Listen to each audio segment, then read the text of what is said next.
Common এসেছিল, কিন্তু আমি তো এটা দেখেই আসিনি। উফ, একবার যদি কমন রুমে যেতে পারতাম তাহলে খুব ভালো হতো।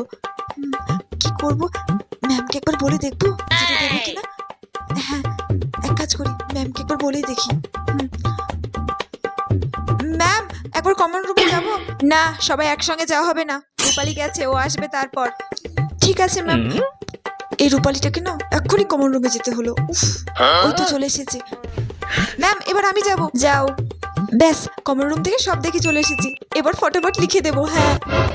এ বাবা, এই প্রশ্নটার উত্তর তো আমি জানি না, এটাও কমন রুম থেকে দেখে আসলে ভালো হতো, কিন্তু এখন কি করি? ম্যামকে একবার বলবো কমন রুমে যাওয়ার কথা, ম্যাম যেতে দেবে তো?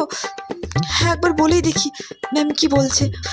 ম্যাম, আর একবার কমন রুমে যাব? না, আর কমন রুমে যাওয়া হবে না, আমি ভালো করে বুঝতে পারছি তুমি কমন রুম থেকে কি করে আসছো। এ বাবা, ম্যাম কি সত্যি বুঝে গেল নাকি?